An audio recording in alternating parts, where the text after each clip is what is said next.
नमस्कार जय जगन्नाथ मो सिंगर अभय कुमार बर्तमान मु दुर्गा मंदिर में कार्यरत अच्छी आउ मनोज बाबू आपन को विशेष विशेष धन्यवाद कि आपणकर स्वल्प समय बाहर कर आपण मैंने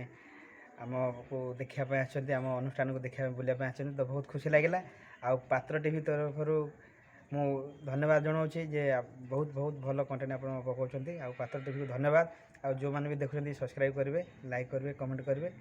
आउ बर्तमान तो मु दुर्गा मंदिर कार्यरत अच्छी छोट कलाकार आउ बहुत संघर्षमय जीवन अच्छी जीवन में बहुत किसी वाद बद आमर कष्ट सहीकि ए जगह आसी समस्त जीवन में किसी ना कि परिश्रम थाए संघर्ष कहानी थाए मो जीवन में भी सेमती परिश्रम कष्ट कहानी अच्छी जोटा कि आपे समय हेले मु कहले तो दिन पड़ेब बहुत सुख दुख चलती यात्रा जीवन कष्टमय जीवन में से मध्य किसी दर्शक मान को खुशी कर पारछु से खुशी लगुच अच्छा किसी आमर जो नाटक परिवेषण करा जाउछि आपन तो जड़े कंठशिल्पी से नाटकर गोटे गीत गातु बहुत खुशी लगे दर्शक मैंने शुणे। हाँ निहाती भाव में दुर्गा मंदिर में मत गोटे नाटक टाइटल मिली सब नाटक किसी ना कि गीत अच्छी किंतु आपन जोटा भल लगे से गुटा को गाँव गोटे नाटक आमर अच्छी छाती भितर मो साथीर कथा टिटन सार म्यूजिक आ मनोज प्रधान निर्देशना नाटक छाती भितर साथीर कथा एमिति कहानी एमिति कथा मन भरी दिए अनेक व्यथा संपर्क रे टाणी गार निज लोक हुए पर लुहरे भिजाए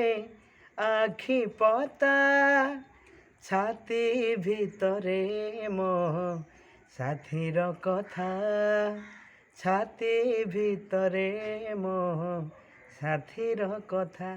थैंक यू बहुत बहुत धन्यवाद देवी। अच्छा दर्शक मानू कौन अभिनंदन जनइबे?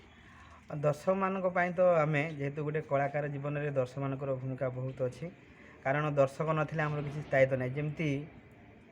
गोटे गुड़ी आउ सूता भितर जमी संपर्क दर्शक आउ कलाकार मध्य सेमती संपर्क जमती गोटे गुड़ी क्या मध्यम गोटे से सूता मध्यम गोटे जब सूता छिंडी गले गुड़ीटा जमी कौटी ना कौटी पड़े तार किसी स्थायित्व न थाए सेमती दर्शक नथिले आम मानकर किसी कलाकार जीवन में किसी महत्व न थाए तो दर्शक आम भगवान आमर दर्शक होचे आमर भात हांडी दर्शक होचंदी आम भगवान बापा माँ ठारू भी